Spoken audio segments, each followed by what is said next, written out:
Apparently. All right, welcome to Spring Office Hours, episode number 44, Spring Cloud Gateway. My name is Dan Vega. I'm your host today, Spring Developer Advocate at VMware. And with me, as always, is my good friend, DaShaun Carter. DaShaun, how you doing today? I'm wonderful. I'm here in Detroit. It's a great day to be a Spring developer. As you can see, we are joined by a special guest today, Spencer Gibb. Spencer, how are you doing? I'm doing awesome. Happy to have you guys close to home. Yeah, so you're from the Detroit area? Yeah, I live about an hour away, so the Detroit metro, I guess. All right. For those out there who may not have heard of Spencer Gibb, which is probably a very small audience, can you tell us a little bit about yourself? So I just completed my 9th year on the Spring team, which is now the longest place I've worked before. Well, it's funny, it's headed for company 3, but the same team. Can we talk about how you became part of the Spring team? Because I like that story. Yeah, sure. I tell it a lot. Sure. So I worked for Family Search, a family history genealogy website, and I was doing research onto a NoSQL database. We were using DropWizard, the creators of Yammer created DropWizard, to drive the database, right? This was our test harness that pushed data into the database. And I wanted to use Spring because I had used Spring for the last number of years, and it didn't quite fit. And I was like, wait, this thing is open source. I can change it. So I said, well, okay, let's take out all the things that Spring does that are in DropWizard and plug in Spring to them rather than having to retrofit things. And the other thing we were doing is moving out of a data center into the cloud. So all of a sudden you need, what happens when a node goes down and a new one comes up? How do I know how to access that new thing, right? So we were looking at Eureka and Ribbon and those tools from Netflix too. And I thought maybe the Spring guys would be interested in this. So I submitted, my code and an abstract for Spring 1, and I got turned down with the response of, we're doing this thing called Spring Boot that we're going to announce. So I got early access to Spring Boot before it was announced, when it was still a private repository, and I got to see it. And so they announced Spring Boot in Santa Clara, if I recall. Yep.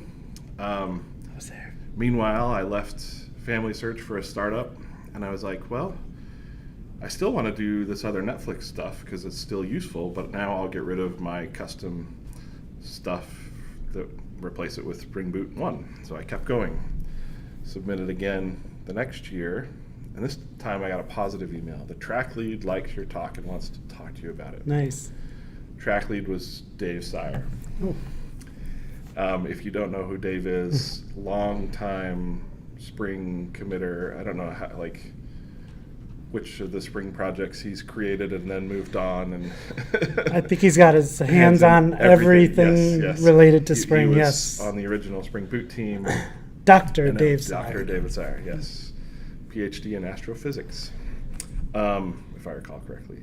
Anyway, so I get on Skype at the time, early morning, because I was in the Mountain West and he's in the UK, and we have a wonderful talk about what we think applications would look like in the future. And he said, I was at Netflix last week, and we want to do this at Spring 1 and announce this. But I can't put you on stage because you're not a Pivotal employee. We are looking to hire someone to do this with me. Would you be interested? And I said yes. And it was the first time I had ever considered a job without talking to any of my family first. Yeah.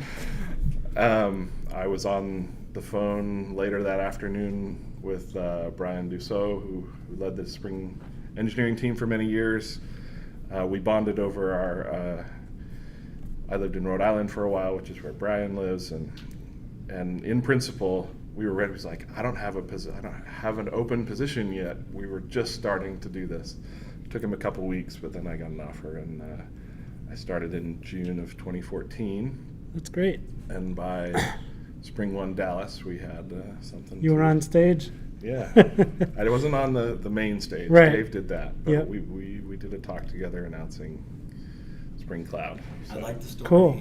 When I was an engineer at the time, it was inspirational. It was like, hey, I can be an engineer and loving using Spring Boot. That's where I was. I was like, oh, well, if it can happen to him, then maybe, just maybe someday I could end up. And yeah, here we are. And so I mean, it's another story of just kind of working on open source in general. Like, you didn't have an intention of moving to Pivotal at the time, but because of the work that you were doing and the things that you were interested in, two sides both said, wow, this is a really great fit. So, And I also didn't have a technical interview because if you can avoid those, that's always a great thing. because everything I had put was in a repo on GitHub, and they had already looked at it before they even talked to me. That was your technical interview. It was. Here's my repo. Yeah. The list of PRs. Yeah. Yep. Cool. So we're here in Detroit. We're here for a Spring One tour. We're visiting with some great customers. Had a lot of great talks this morning. We had some great pizza last night. I've never thought to put honey on pizza, but wow, it was great. Yes, it was. So yeah, we're going to do a little more exploring tonight after this, so that should be fun. But we're here to talk about Spring Cloud Gateway. I figured a good place to start, because I get this question a lot, and when I first started looking at it, I had the same question, which was, there's this big Spring Cloud grouping of projects if you go over to the website. Do you know the exact number of them? I'm putting you on the spot, but I think there's a lot of them. Total no. Okay, lots. My portfolio that I lead is, well, it's between 15 and 17. Wow. Because some of the projects have been end of life. Yes. So it's gone down, which is Right. actually nice. Yeah. Okay, so in general, though, if you had to give like a high-level 50-foot overview, what is Spring Cloud? So the original premise is, so to really describe it, we have to go back to what is Spring. Mm-hmm. Spring, so there's really two core tenets of Spring, right? The dependency injection framework, inversion of control, right? The Hollywood principle. Anyway, I'll call you. So there's that, and then the other bit is, if you look at REST template and JDBC template and those other things, and even the frameworks, Spring MVC and everything else, is we're going to eliminate the boilerplate of all these things you have to do to get an application working. Mm-hmm. And each part of the Spring portfolio focuses on something different, right? So when we talk about Spring Cloud, it's eliminate the boilerplate that comes up. The discussions today were fantastic. Both Layla, Nate, you and Nate, every time you move to a distributed system, right, there are trade-offs. Mm-hmm. There are complexities that get added. Yep. The point of Spring Cloud was to reduce the toil that you needed as a team to get to a distributed system. Cool. So just I think you put it a really good way. So the same way that we as MVC developers today, like, you could build a Spring MVC app from scratch if you wanted to, but why would you ever want to do that? That'd be very hard to figure out all the dependencies that need to go into that, all the configuration that needs to go into that. So same way for the cloud. I'm guessing you could build and deploy an application to the cloud without any help from Spring. But From scratch, But from absolutely. scratch. But wow, I can't even imagine where to start and how complex that would be. So Spring Cloud is just helping us build and deploy our applications to the cloud. We are doing this live. Akuma 8 says the sound is really low when Spencer speaking. So thank you, Akuma 8. We will try to speak up. Yeah, sorry. We are 3 guests on 1 microphone today. We have not figured out our traveling roadshow yet, but we're getting there. We're getting there. We're iterating. Yep. We're getting better. Cool. Okay, so that's Spring Cloud. We came here to talk a little bit about Spring Cloud Gateway today. So we know what Spring Cloud is, but before we get into Spring Cloud Gateway, let's talk about an API gateway in general. So when we're building applications for the cloud, what is an API gateway? Why might we need one? What are some use cases for it? Yeah, so when I first started talking about them, I presented a continuum of things that you might put between a client outside of your network accessing things in your app as part of your application, right? You've got something like a hardware load balancer that likely sits in front of any data center network, right? This is an F5 or something similar, that it gets traffic and it knows how to route to the right places, right? Very high performance, very difficult to customize. Then you have something like Nginx or HA proxy or even just Apache HTTPD, right?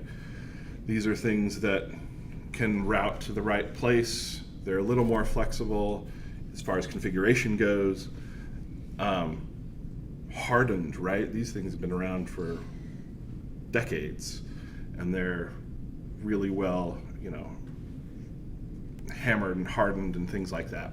But if you want to customize them, sometimes you have to drop into a language like Lua or something that your developers might not be familiar with. Then you have your SaaS API gateways. This is where you start to aggregate, like you're up a level of abstraction, not just raw traffic requests, whether that's HTTP or TCP, that some of these other handles. Now you're talking about application level abstractions, right? Okay. And those are interesting and useful. They have kind of become the new ESB, right? Like if you want to make a change to one of those, you have to file a ticket and things. And so Spring Cloud Gateway, and before that Zuul, we can talk about that in a minute, but the idea of this was, here is a proxy, a gateway that your teams can deploy. So it's not a ticket, it's a deploy, right? It's an app. It's just a Spring Boot app.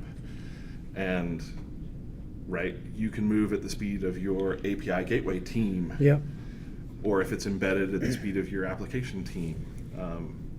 And if you want to customize it, it's Java or Kotlin, if you so prefer. Or YAML. Or YAML, yes, if you want to be a YAML programmer, it can be all that. But basically, put this in the hands of the developers as opposed to operators. All right, and so this is sitting in front of our applications. Now, if I'm just deploying one single monolithic application, then I may not need something like this, right? Or I could. I could still use it, right? There's lots of other uses beyond just routing traffic. That's true. So. Yes, even in a monolithic application, we've seen users that have, anyway, we can get into distinctions, but embedded Zuul, for example, and eliminated, CORS requests because it's all to the same domain. And we let Gateway handle those things, even in a single application. So there are multiple applications, but cool. So one of the things I can do is I can basically rewrite the request that comes in. So there's a whole bunch of ways that you can do that in Spring Cloud Gateway, but a request comes in. I need to change something about the request, maybe change the whatever service I'm going to call, add some headers to it. If I want to do some cross-cutting concerns on the gateway like security or logging, I'm doing all that stuff in one place as opposed to many services downstream, which is always a good thing. What are the big use cases? Like, what do you find customers using? You hit the nail on the head, right? Cross-cutting concerns. VMware manages. There's a commercial distribution of Spring Cloud Gateway, and that is one of the big things that security is baked in. And I've been to banks and seen presentations where this is where the security starts, and they built their whole framework. It integrates with Spring Security, which is awesome because that is, you just plug into that, and then all your other Spring applications have the same thing. So security is big. Resiliency is another one, right? This Yeah. is one place where you can defend against problems in the back end, whatever those happen to be. Right. Okay, so that's Spring Cloud Gateway. What do you have any other things you want to kind of touch on there? Yeah. Okay. The other recipe that I see a lot of with Spring Cloud Gateway is rate limiting. Rate limiting, like in the easy, like, hey, let's plug it in and let's control access. Some of the scar tissue that I had was, we talked about it, the F5 having to get those rules set up in the tickets, and you stay around a company long enough that maybe they give you access to write your own stuff. But one of the others was traffic, and doing things like separating consumers. Like, hey, this consumer can hit this pool of resources, Right. this one can hit the other. But the other one is the rate limit. Like at peak traffic, we want to kind of keep things fair and be able to rate limit. So these are some of the scar tissue that I had that kind of brings me along this story. Going from the F5 to being able to say, hey, route this big A app over to this set, and then let that big A team handle all the routing. Or the rules around it. The original rate limiting that we added, there's a blog post from Stripe, which is the financial API of many sites on the internet. Of the web. Yeah. And they wrote, and they actually open sourced some of the things they did. And so I took that. Theirs was all in Ruby, but the back end was Redis and a Lua script in Redis. So we took that, we added it to the gateway. I think the commercial team has another implementation that they use, so they don't use Redis. I believe they use Hazelcast. And so one of the difficulties with it has been you don't have a lot of choice as to what. So the reason you need a backend is because you're not going to run one gateway instance. You're going to run multiples, and you need those statistics to be available to every instance of gateway. So you need something that is a distributed store to save all that. So in this year's release train, we are going to integrate Bucket4J, which allows for pluggable backends to do rate limiting. And so a little more, right now you get to configure requests per second, and that's it. But with Bucket4J, any duration string that you can come up with, 10 requests a minute, right? Or 100 requests an hour is something that you can do. And so that's that'll be great. Yep. Yeah, and I know one of the common questions we get on the show a lot is, hey, I have these 3 to 10 microservices. I don't want a customer to have to figure out which one to call. Here's the customer service, here's the order service, here's the product service. Well, if you put all of those behind the gateway, now you have one service to call, and the gateway can now figure out how to route that request, right?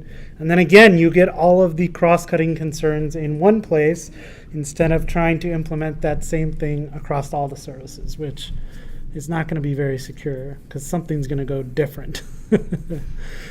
Cool. Cool. So what are we mentioned Spring Cloud Gateway commercial. So there's an open source version of it. There's a commercial version of it. Can you talk about some of the highlights of maybe the commercial version of why you might want to move to a commercial version?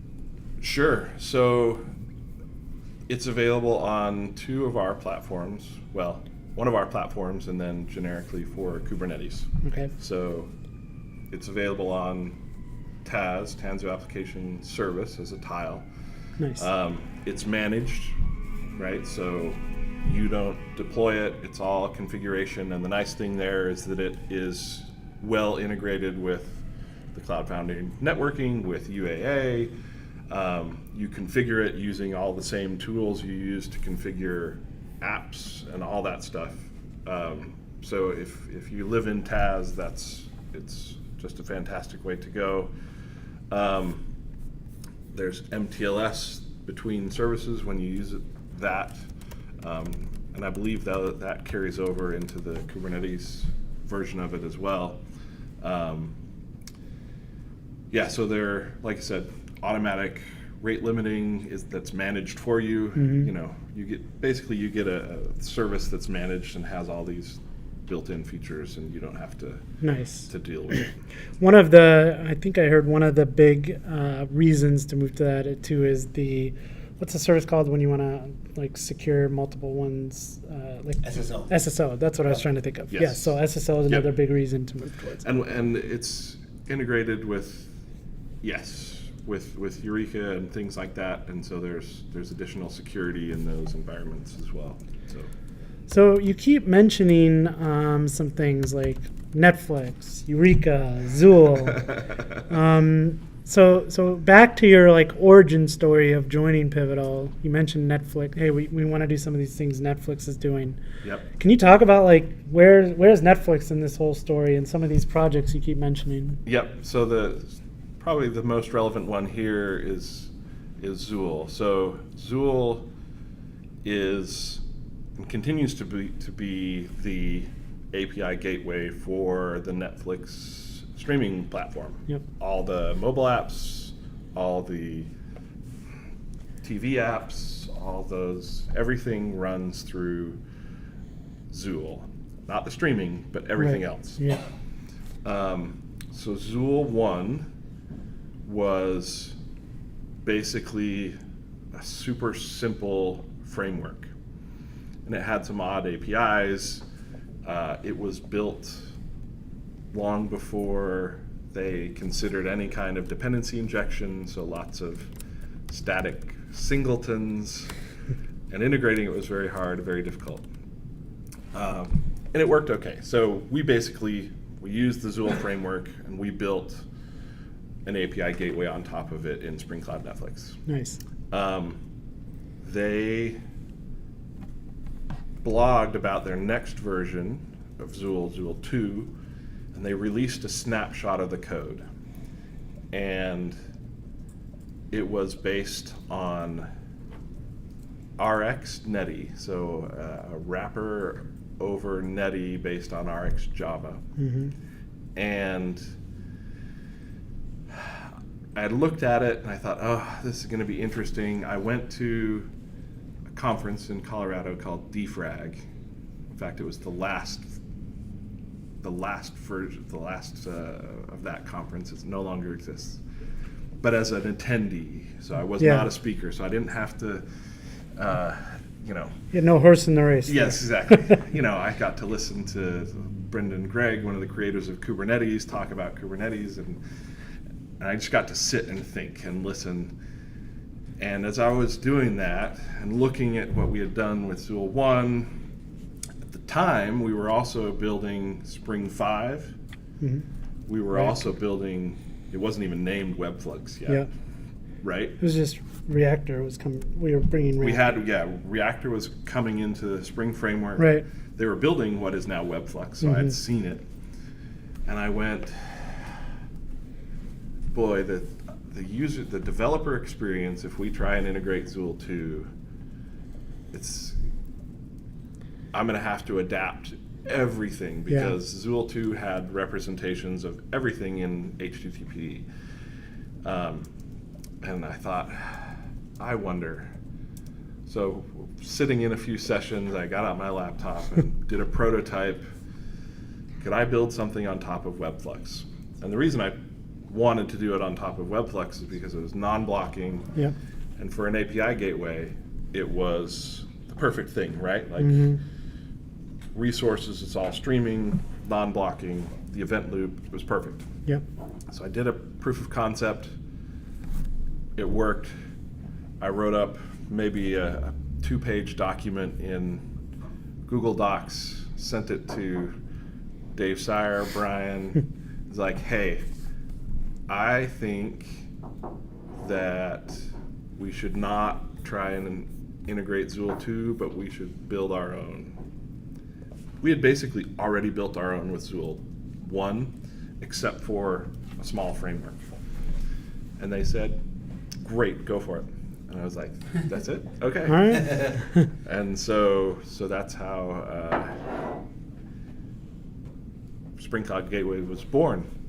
And it was it's built upon some of the plumbing that is in Spring Web and Spring Web Flux, handler mappings, and some other things that made it really easy to use, like Server Web Exchange, which is where you access the request and response, right? That's in the signature of almost every API that I expose in Spring Cloud Gateway, right? So I got a lot of reuse out of that without having to reinvent the wheel. Cool. So I'm glad you brought up Web Flux, because this is one of the things I wanted to talk about. So Spring Cloud Gateway, if you're going to create a new a new gateway, you're going to have to understand how reactive programming works, how Web Flux works. Some of it can be a little bit of an overhead for somebody kind of new to reactive programming, right? What if I, in the future, wanted to write a Spring Cloud Gateway that didn't have to deal with reactive programming? Yeah, so one of the attractive things about Zool was that it was just, I think we deployed it as a servlet filter, not, you could do it as a servlet or servlet filter, anyway. But you could use it in a Spring MVC application. Right. When we moved to Gateway, you lost that. Yep. So you could only do it in a WebFlux application. For a standalone gateway, not a big deal. Like for example, if you're using the commercial version, you don't even know. You don't even care, right? Only if you start to write your own filters and predicates is where it would get this way. Yep. So there has been, since when I created Gateway, I listed probably 40 things that I wanted to do, that I knew. That's it? That I knew well. Initially. Top. Yeah. And so. And when he was done the next day. and one of those things, I think it's issue like 32 or 33, was a version of Gateway that works in servlets or Spring MVC. Nice. And like I said, it's one of the oldest open issues in Gateway. And I purposefully not So closed when you made it. that list, you actually made them issues in the project? Yes. Nice. Initially, they were just a checklist, and then I moved them to issues. But yeah, so they could hang out on their own. Well done. And I never, people asked, And what was the ask behind this? Was it just that move to reactive programming was like... So currently, Gateway only uses Netty as the runtime. Some orgs just don't support it. Okay. So there is another open issue, because you can run WebFlux in Tomcat and Jetty. Yep. So there is support for that. Others just don't want to support WebFlux, right? They are been in servlets, they want to stay there, that's fine. And it was never scheduled. Like we know it's there, we knew it was an issue. Of course, last year, all of the releases and us just getting to that finish line of compatibility with Framework 6 and Boot 3. Yep. And then of course, we want to talk about this. Really, one of the big things to talk about in the JDK world is Project Loom or virtual threads. And there have multiple pre-releases of it, and then finally, it's only been a few months, I think. Well, it'll be final in JDK 21 in September. Right, but it was just only a few months ago that Yeah. it was finally Yep, finalized. exactly. It was going to be in 21, and at that point, I went, okay, now that we're going to have this support. So part of the issue of Gateway versus Zool was the thread per request model of MVC and the performance and scalability limitations that entails. Yep. And that wasn't hard to run into. No, it wasn't. And now, so Gateway got around that with Netty, the event loop, and streaming, right? So now we have the way to overcome those in servlets. Right. And looking at the issue, it is the single most thumbs up issue in Spring Cloud that I had ever seen. Wow. Yep. And so we decided to schedule it, and I have been happily working on it for, I think, since April. Oh, wow. So it is in progress, That is awesome to hear. and it is a lot of fun It is. to build. It has been a lot of fun. Is it been like a monumental change for you? Like, is it ground up work or So this is now it can't share anything with the existing WebFlux gateway. Not Yeah. a thing because of the WebFlux APIs that are Yep. part of the signatures Right. and all that. So they can't share anything. I tried. Really, I tried. But I'd eventually have to implement all of WebFlux on top of servlets. Oh yeah, that And so sounds it fun. just didn't make sense, right? Yeah. But it's now the third one I'm building, right? Because we built one on top of Zool. Yep. We built Spring Cloud Gateway, On top of WebFlux, WebFlux. and now we're building Spring Cloud Gateway. I'm calling it Spring Cloud Gateway Server MVC. All right. It's what it's tentatively called. And so where Gateway used some of the core foundational pieces in WebFlux, we have our own predicate API, we have our own filter API, and so there's more, and the configuration and everything is kind of built from the ground up on that side. So I am using more fine-grained pieces from Spring Framework. Okay. So one of the things, whenever you see MVC, typically it's the annotation version. Yep. There is another version. There right? is. Yeah. There's springmvc.fn, Oh, This is the- I totally forgot about that. and there's webflux.fn. Yes. Yeah. So rather than controller, there is a functional way to write Routes. web apps. Yeah. And what do you know? They have a request predicate interface. All right. They have filters, a filter interface. And so I was like, I want to reuse as much of that Yep. Makes sense. as possible, and even create less in the MVC gateway. Right. So it is all built on top of springmvc.fn. Nice. So the path predicate you get is from Spring Framework, Yep. not from Spring Cloud Yep. Gateway. Now the filters, there's a bunch of custom filters I've written, but they use the framework filter interface. So does that mean a filter or predicate that you write for WebFlux can essentially work for MVC or no? Is 'Cause it 'cause close? The, I'm just thinking of like organizations out there that Yes. maybe they have some. if you existing wanted to fil- switch, it will be a rewrite because Okay. just because the API. So Yes. in a filter in WebFlux, you get a server web exchange which has access to both the request and the response, and you return a mono void. In the functional world, it's literally just a function.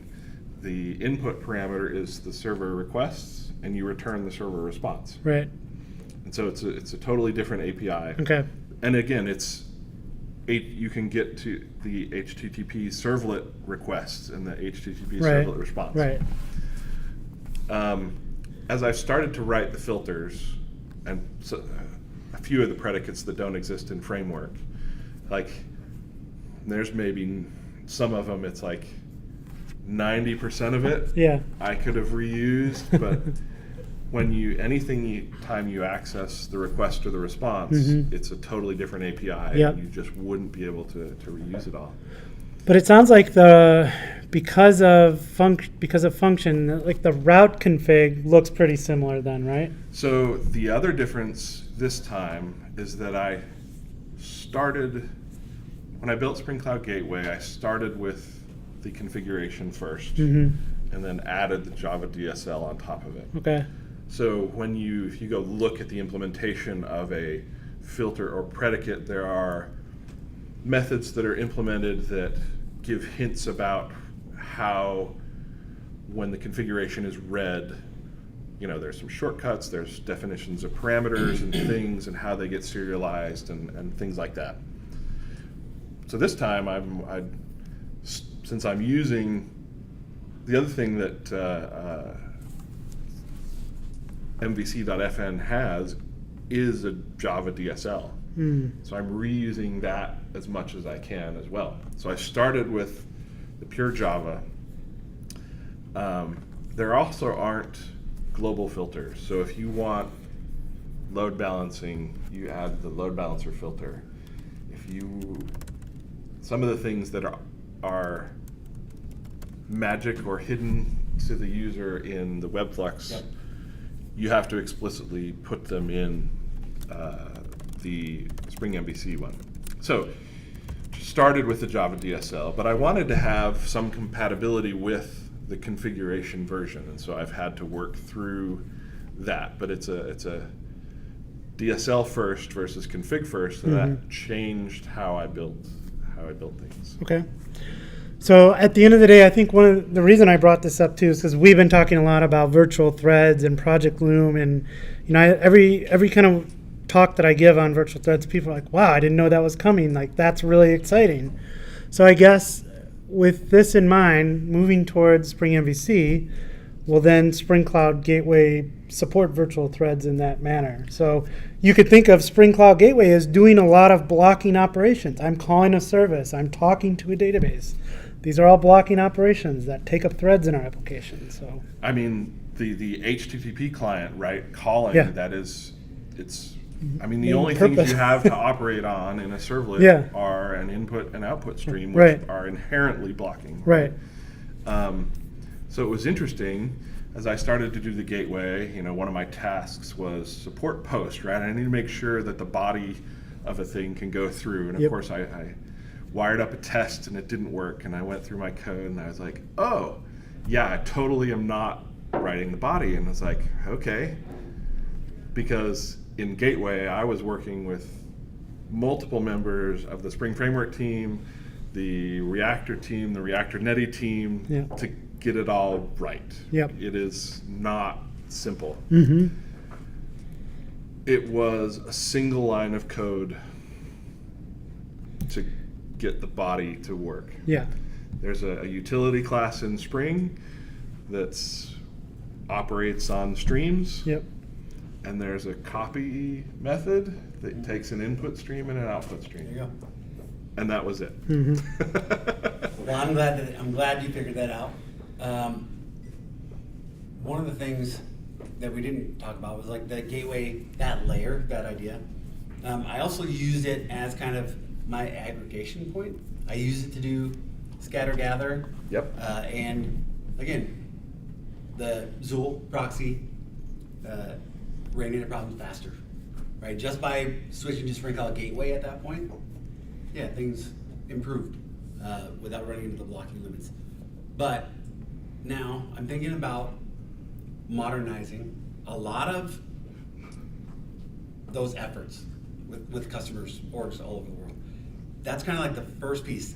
The Spring Cloud Gateway is the piece that allows us to say, hey, let's take a little bit off of your application, legacy, heritage, legendary, whatever you want to call it, and let's try to improve it. And we use the Spring Cloud Gateway as the piece that says, hey, we're going to route this little bit over here, and we'll leave the rest. And we use Spring Cloud Gateway to do that. It's like the first thing that comes in to a new project where we're trying to modernize legacy code.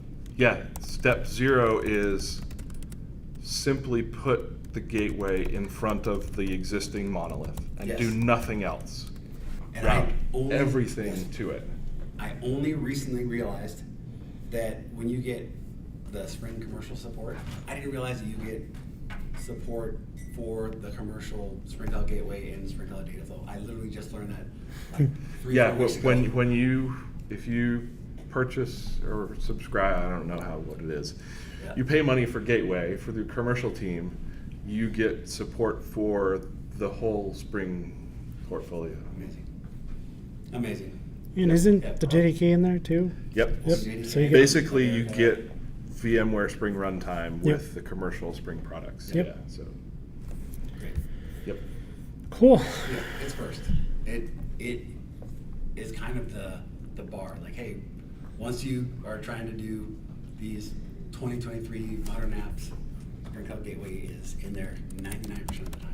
And it's interesting because once you move it there, then you think about okay, if I'm going to slice, or my new piece of functionality, even if you don't ever touch the old one, right? If you want to build something new off to the side, it's like, okay, how do I secure it first, right? Like, you could put the gateway in there doing nothing but literally proxying. Yep. Then you could add some security up front, and then you can add the new piece, and they can securely, And things that we heard earlier today, like the Yeah. weighted routing and all that kind of stuff. Like, we can do a lot of these advanced modernization efforts and validation and, oh, hey, let's just route this traffic. We can do all those things because of Spring Cloud Gateway. Yeah, another big use case I just thought of that we did at a former client was, and we talked about it a little bit today, is, hey, anytime we stand up a public API, we don't want to change things a lot because we don't know what downstream services are using that. Well, at the gateway level, I can make that change, or I can make the change at the service level, right? As long as that gateway API stays the same, I can route that to the service and rewrite those services underneath the hood without changing the client contract. Yep. So I think that's another really great use case. Like, if you know APIs are going to constantly change, and they're in that gateway level, and we could change them at the service level and leave them the same at the gateway level. So Yeah, any new features that really came last year were primarily from the commercial team. Yep. Pushing their features into open source and all of them were customer requests. Yep. So there's a filter to remove attributes from a JSON document, right? Say there's some identifiers or things that you don't want public, just remove those. There's That makes sense. It's almost just like, hey, don't let these headers pass through. JSON is so kind of fundamental to the data type. That makes absolute sense. There's take an HTTP request, but send it to a gRPC backend. Ooh. Wow. Yeah. Okay. That makes Part sense. of the configuration Yep. is pointing at, the protobuf definitions and things. Yeah. So it serializes the JSON to protobuf. Yep. And makes the requests on the backend. That's amazing. Yep.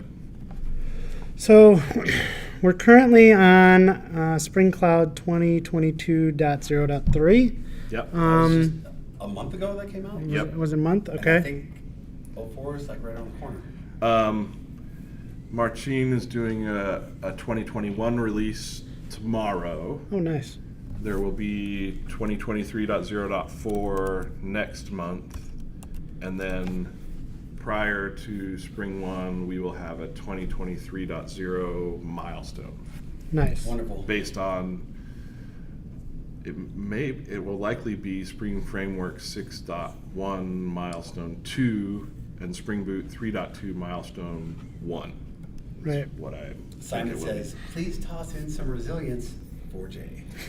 I wrote that filter the other day. Look at that. This is great. And it is drastically simpler to write filters and predicates for the MVC version. Wonderful. So we've thrown around those words a lot, filters Filter and predicates. Okay. Maybe Some definition somebody there. who is Yep. coming to Spring Cloud Gateway doesn't know what those are. What are So those? a predicate is, the fundamental unit in the gateway is a route, right? So I need to take an HTTP request and match it, determine where to send it, right? That's the most fundamental thing Gateway does. So Yep. the predicate is how you match. Right. In Zool, it was severely limited. You could only match on path. You could then write a custom filter that additionally matched on something else, but it was very clunky. Yes. So one of the things I decided was I want to be able to match on whatever you want, as long as it's part of the request, right? So a predicate is literally just that.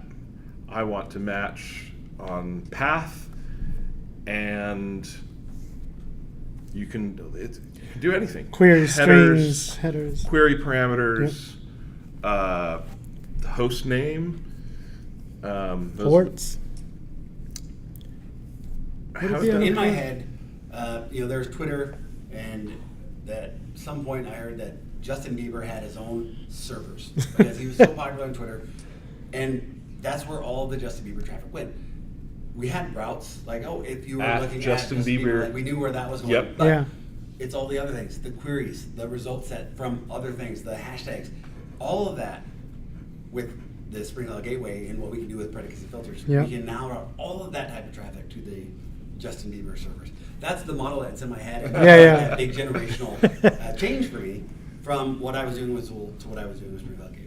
And I'm sure Elon Musk does that for himself now. Yeah. He gets his own Well, service. we saw it. It's open. Yeah, We yeah. saw that. Oh yeah. Elon. If Elon send Yeah. the traffic here. So once you've matched, when you're doing configuration and you list multiple predicates, they are logically ANDed together. So they all have to match. Okay. If you're doing the Java DSL in both WebFlux and MVC, you can then do and or not any Boolean logic that you want to. So you can match, this host or this host can go here. And there are lists and other configuration that you can do. But once you match, now that you've matched, we have a route. A route can be configured with filters. And a filter can alter the requests that you send to the downstream service or the response back from the downstream Yeah. service to the client.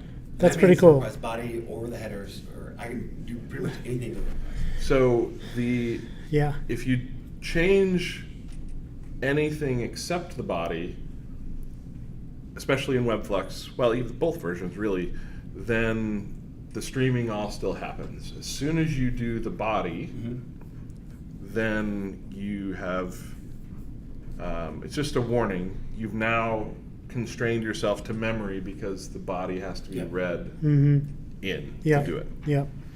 That'd be cool. I wonder if are there But it scenarios? is useful. People do it I was all just- the time because yeah. they requested it and Yeah. and we made it happen. Yep. But, I'm just wondering, based on some request, could I then return some like HTML? Like here's the generated HTML for whatever request you're requesting. in fact, one of the other features that came from the commercial team was to cache some responses Oh, yeah. using the Spring Cache framework. Right. Right? So you could potentially make a request to the gateway, and if it meets certain parameters, it never goes to the downstream service. Wow, and that could be really big in scenarios where like maybe the gateway's closer to the request. The service is maybe further away, so now you're introducing that latency. But if you can Or- catch that and say, don't make that request, then, it'd be a quicker response. Or for it's that client. expensive. Or right? it's expensive, yeah. Right? Whatever work is the downstream service is doing. Yeah. Your Given LLM, given your these ChatGPT. Yeah. given these parameters, it's going to be the same. So Right. let's just return it. Right. That's pretty cool. Skip the work. That's, again, I forgot about that use case, right? We talked about it in the past, and you forget. So one of the things I like about this conversation is it's always a refresher. So everything that we do on Spring Office Hours, we bring in somebody and they're like, oh, yep, let's start. Dan does a great job. Let's level set. But it's always a refresher. It's always great going back and just reminding ourselves, here's what we have. We got a lot of tools in our tool belt. Let's remind ourselves some of the good ways that we can use them. So I get goosebumps. This is why I get, you see that? That's why I can't play poker, because I'm reminded that expensive call, and now I can handle that at the gateway.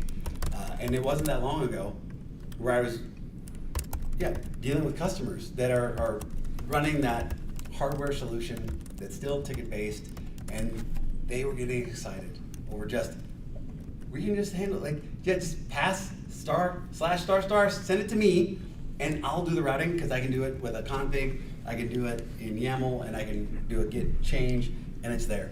And the night and day difference of being able to take things to production when you have something as simple as that, it makes all the difference in the world for everything else that you do. When you find like, oh, look at the super modern and easy solution provided to us by Spring Boot, Spring Cloud, all the things that we're doing, and then they look, everything should be this easy. Everything should be like this. Now we can really do things.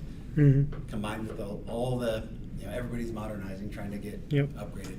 Yeah, it sets the stage for a really good, happy path going forward. Love it. The other bit that is kind of fundamental is, now that I have a request, where on earth do I send it? Yep. Right? And so support for the service discovery abstraction in Spring Cloud allows you to plug in That's great. whatever mechanism you want to find and load balance Service. instances against, right? Right. Whether that's Eureka, Console, Zookeeper. That's great. If you are in Kubernetes or Taz and you don't have that kind of level, they still have a mechanism where you can route to, the service domain in Kubernetes, or the I forget what it is in Taz. Anyway, host name that Taz gives you for all the instances of a service behind its load balancer. But yeah, it really doesn't matter, and all you reference is a service Some kind of ID. name, yeah.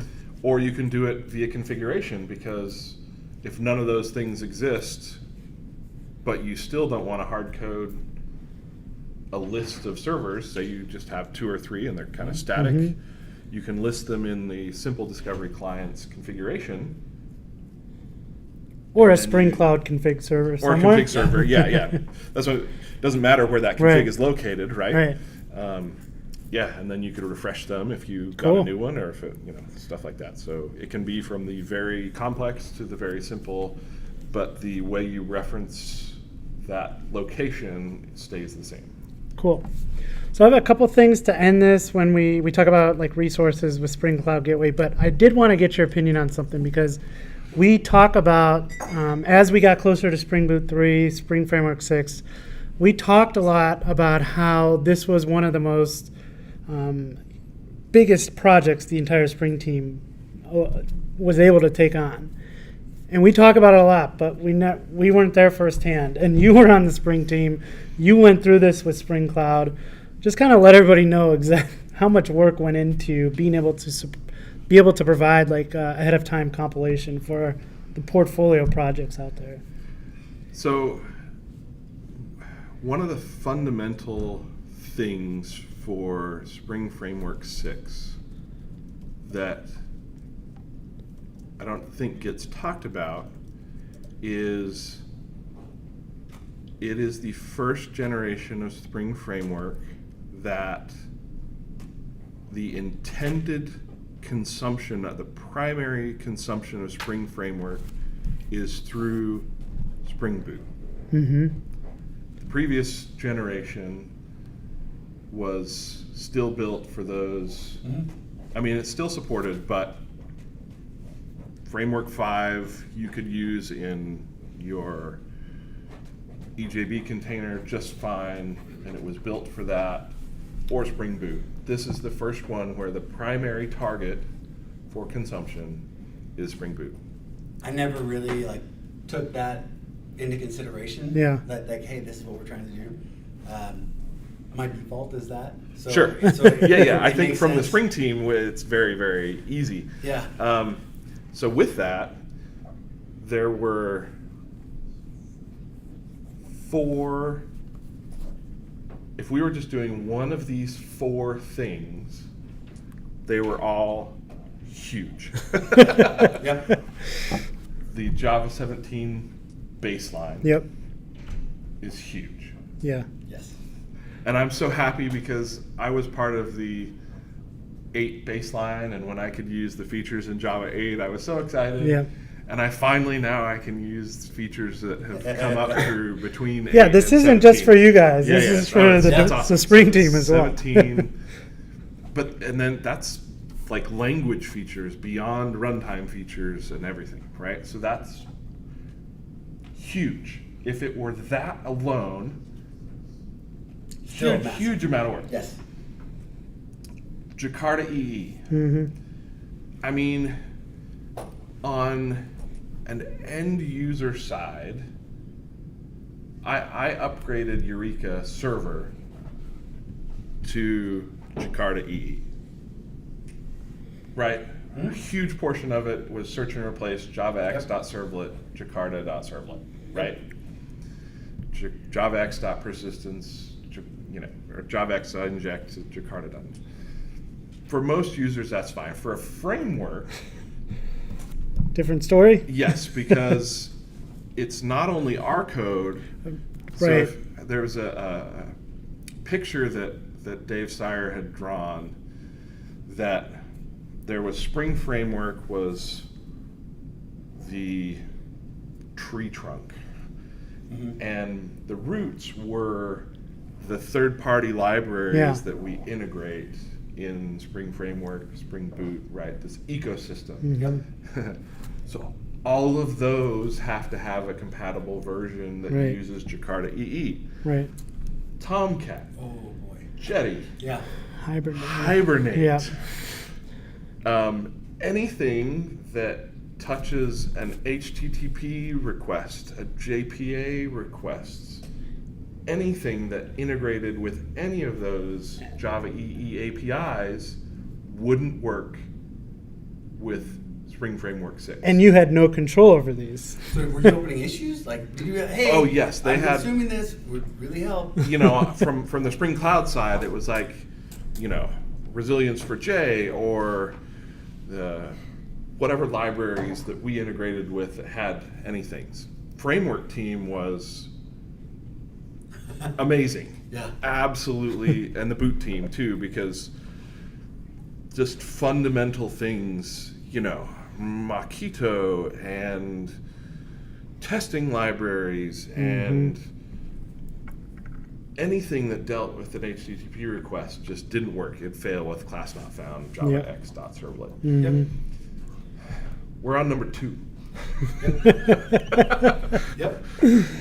And our customers are facing this, right? They're wondering, and they're like, hey, here's all the things that we're going to have to do in order to get up to the latest and greatest.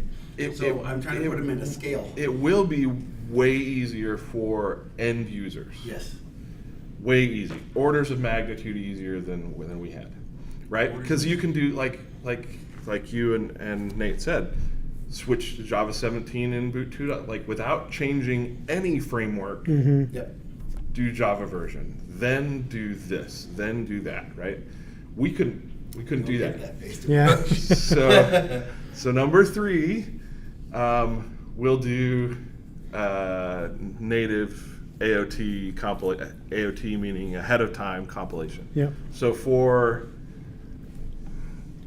a few years now, Sebastian Deleuze and friends have been running an experimental project to track this thing. And once it got to a certain point, we knew that we needed a major version of framework to be able to integrate it how we wanted to do it. The framework team, the boot team, have a particular way of integrating with the ecosystem. Yep.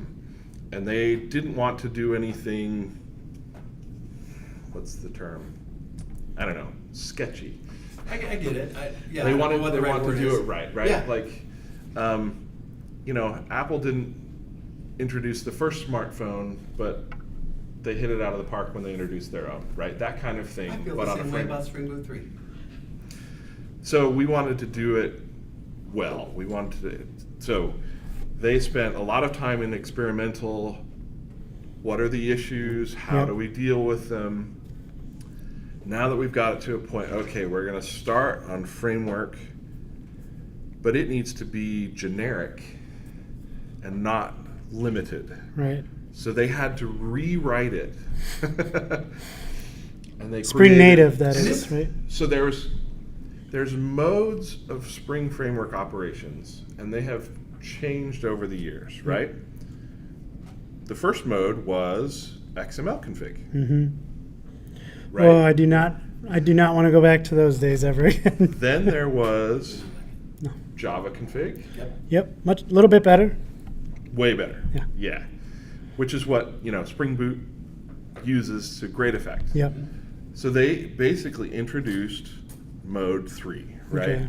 AOT, ahead of time Right. compilation. And so they created a new runtime mode for Spring Framework. And doing many things that were previously done at runtime, at build time, and that the output of that they could then send to the Graal VM substrate VM, which is the thing that I think it's got a different name now, but Oracle Graal VM. Yeah. It's now part of the JDK now. It's not a separate thing anymore, which is perfect. Yeah. To then make an image, a native image, a single executable binary that you could run, right? And there are a whole slew of limitations that come with running in that mode. Negotiations. Trade-offs. Yes. Yes. Trade-offs is probably a better word. Yep. There's a closed world assumption. There is anything that might change the class path. And so all of these third-party things we had to, if they needed hints sent to the Graal VM, every project had to then supply those hints and things with new APIs supplied by the framework team that Boot picked up, auto-configured, and the Maven and Gradle plugins created source code from those. Yep. And one of the reasons I'm asking you about this is because I did a video on just taking a plain Java app and using one little line of reflection and having to generate the hints for this. And I was like, wow, just this simple program was not easy. Like, I can't even fathom the work that went into providing those hints. So we made, the Spring Cloud team in particular, had to make some decisions. So in terms of external configuration, we have two modes, the old bootstrap.yaml and the new Spring config import, right? So we changed we had an extra major where we switched to Spring config import was the default. You can still do Bootstrap.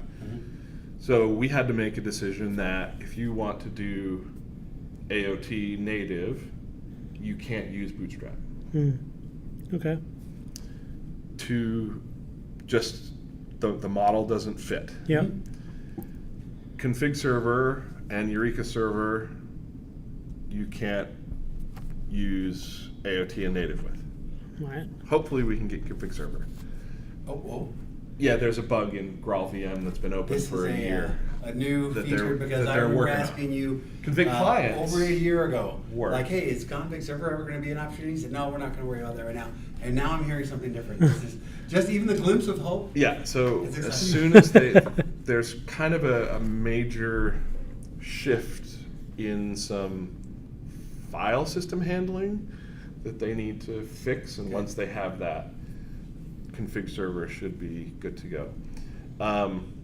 But there are things, even with the external configuration, that just don't work because, so for example, you can, in normal JVM mode, supply an active profile from config server, and it will load beans from auto configuration locally. That doesn't happen with AOT, not just for config server, but any external configuration, whether that's system properties, environment variables, right? They don't have that support. They could certainly add it. It would be another layer. Basically, you'd have to say, these are the profiles I want supported in AOT, and then it would basically create code for each one of those. Yeah, but so it would you'd be a have a huge larger effort to do that. And they may do that in the future. But anyway, so That's I think three. That's three. we're to 3, and 4 is observation. Right. So prior to Spring Cloud 2022 and Boot 3, we had a project called Sleuth. I named it. I was happy with that name. I like that. But it was the single place that we instrumented all of these Spring projects and everything to do distributed tracing. And there were limitations in what we could do because we were the leaf nodes. Yep. So the change was we are going to externalize tracing, move it way up the stack so that it is now fundamental to all of not just Spring, but the reactor and friends above. So it eventually landed in micrometer tracing and observation, which I don't know if you've spoken to Marcin or Tommy or Jonathan. Yep. Right? I was happy I was not on their team because they had so much work to do. Because for everyone else, it was compatibility with downstream. They had to create, or upstream, I don't know how. They had to create the new thing that everybody implemented. And not just the framework. This was an API that the framework was going to use and the end user of any Spring project. And, like any library that additionally wanted the instrumentation, because a lot of micrometer is very popular, and so to be able to just use a new API and you get observation through that library as well. So the whole ecosystem really. And that was so much work for them. And I can't fathom it. So any one of those four would have been huge, and we did all four in a year. And it wasn't an easy undertaking. There was a lot of work that predates the year that you Exactly. Yeah, like the native stuff. And it continues. Right, our organizations that have adopted it and they're using things like Spring for GraphQL, and we have now all these new observability concerns. But again, Spring Cloud Gateway is going to be a part of that conversation. Because we're moving away from some of our RESTful endpoints towards these more advanced, more flexible GraphQL types of offerings. And again, Spring Cloud Gateway, but it was a big undertaking, and it still gets better. I'm amazed at how fast the Spring teams and Spring projects are moving. It's a miracle that all of that work went in and got out in a year. So yes. Again, we say this all the time, and I just wanted you to hear it from the Spring team that we're not just blowing smoke up the project here, but it was a huge undertaking. Had not just work things going on, we had huge life things on my team happening too, and pandemic issues were at the beginning of that. I got COVID just almost exactly a year ago and was coughing for 3 months, and one of the symptoms just yesterday the doctor said you've graduated, that symptom is not a thing anymore. And so nice. And like it wasn't just me, the four of us on there was a lot of life things. Yeah. Daniel said, I tried Gateway to bundle data from 3 existing application servers. And mind you, I've never used Gateway before. It just worked. Took only about 1 hour. Thank you, Daniel. That's awesome. I love to hear it. Yep. A few months ago, I was looking, I can't remember what it was, someone on Twitter, and there was a blog post from Tinder about their API. You know what? And they use API Gateway. They use Spring Cloud Gateway, and I was like, how about that? Yeah. Spring Cloud Gateway, helping people find love. Edu says, Spring team is amazing. Ayaub says, Edu, you're awesome. Yes, Thank you for Edu being a awesome. Spring huge contributor. The Java world. It did, and it continues to do so. Yep. And it has evolved.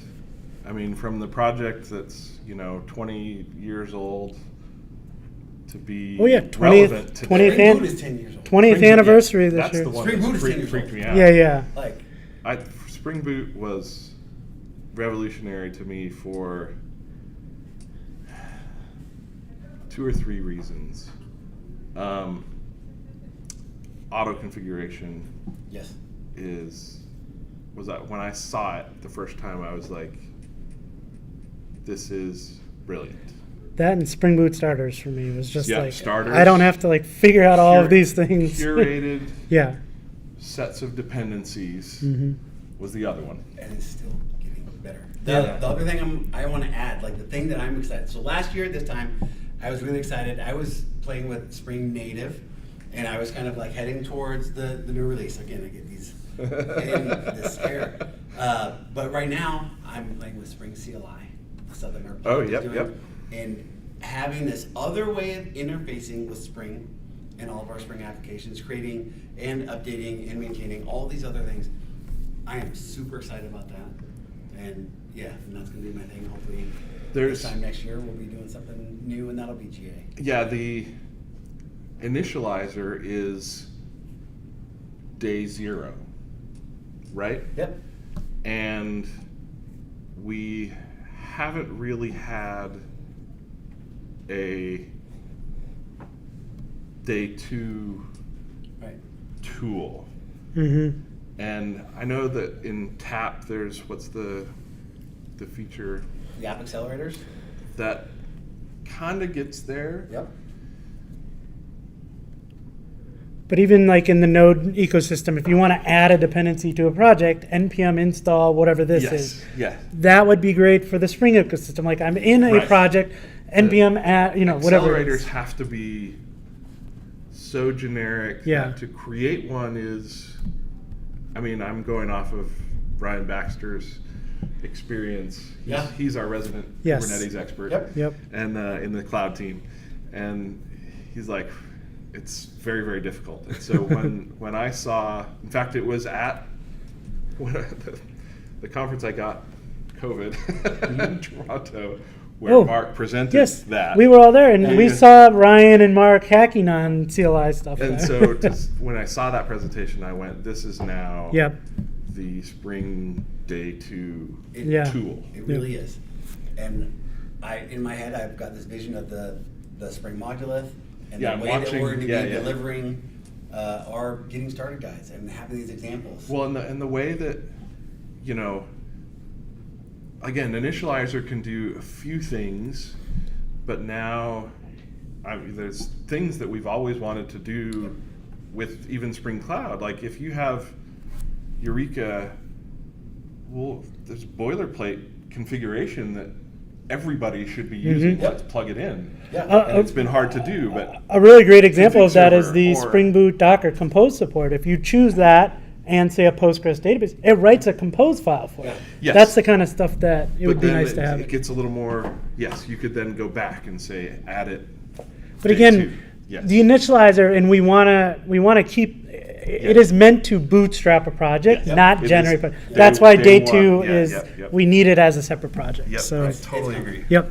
We are over time. Yep, I have 2 things I just want to talk about before we close out Yeah. with Simon here, and that's just, okay, Spring Cloud Gateway, there is an open source version. Yep. Is there a way for folks to get involved? How can they get involved? What's the best way to do that? Yeah, I mean, we have so many open issues that if Do we have some labels in there, like good for first timers? there are, yeah. All right, that's always a great place to there's a start. help wanted tag as well.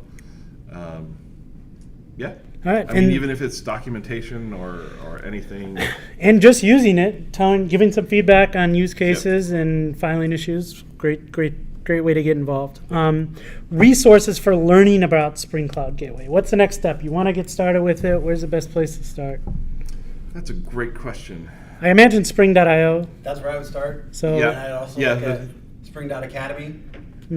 Spring.academy. The Tansy Developer Center, I'm sure, has some resources on Spring Cloud I Gateway. think that the Spring Cloud Gateway content that's on Tons of Developer Center is going to be moved and upgraded and land at Spring.academy. Or, That's my yep, understanding. okay, Yep. Cool. I know Josh has done Spring Tips on Yes. Gateway. cool. I mean, I don't know how many talks I've done that I've given over the years about Spring Cloud Gateway. Well, there we go. Exists. Options. YouTube, Spencer Gibb, Spring Cloud Gateway.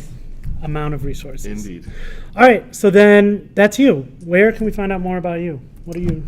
I'm on Twitter at Spencer B. Gibb. All right. Spencer Gibb at sdf.social, I think, on Mastodon. All right. Right on. Cool. Well, Spencer, thank you so much for joining us. Thanks I for feel like having I've learned a lot today. It was great to talk to you, and we're going to be keeping an eye out for what's coming in Spring Cloud Gateway. I know DaShaun and I have some plans to do a little bit more work with Spring Cloud Gateway this year, so we're looking forward to it. We'll be bugging you on Slack as we do everyone. Perfect. All right. But with that, if you have any more questions about Spring Cloud Gateway, get them in, and we'll see if we can answer them on a further episode. Thanks for joining us, and we'll see you in the next one. Bye. Here, thanks.